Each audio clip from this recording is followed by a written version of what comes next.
Charlie Martinez, aka X34, here with you with another video, where today I want to talk about how people address autism labels and functioning labels, because I noticed there's this ongoing debate whether people prefer to be called a person with autism, autistic, or an Aspie.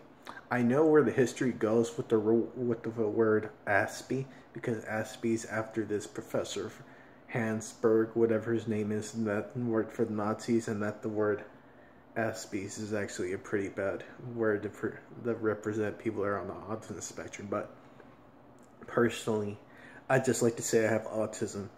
I don't make a big deal of these politically correct words that I have to refer to myself as autistic, because at the end of the day, I have autism. There's nothing else.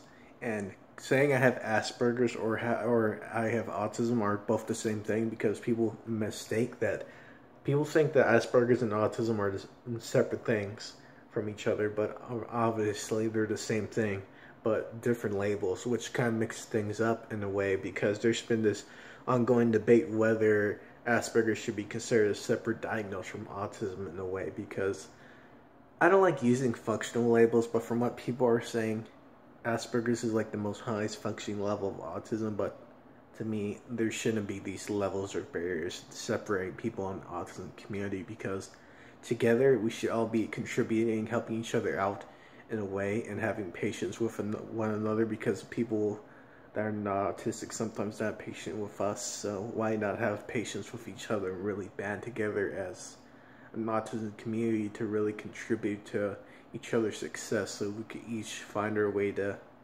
make each other better as people and really get out of our social comfort to becoming this, I wouldn't say social person, but somewhat social, because some people that are on the autism spectrum tend to be hermit crabs in their shell. So guilty as charged. I'm a hermit crab that doesn't like to socialize often.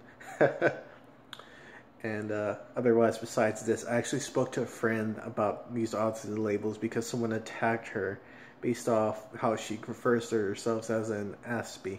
There's nothing wrong with calling yourself an Aspie, someone with Asperger's, someone with autism, because at the end of the day, we all know what it means. It means you have autism. We get the message.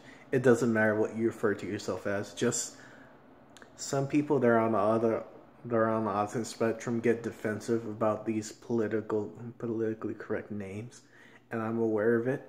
And to me, it feels like it's completely ridiculous to get defensive and attack other people that are on the spectrum just learning about the autism community themselves.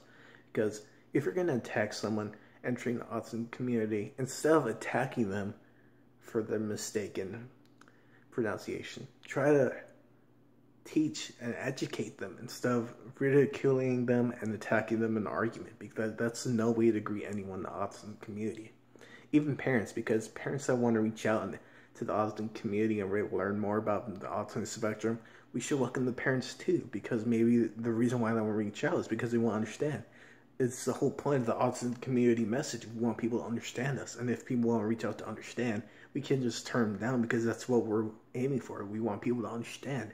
That's the whole meaning of this autism community.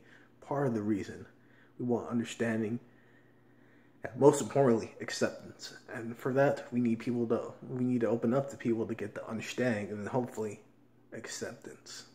That's all I have to say for tonight. Have a good one.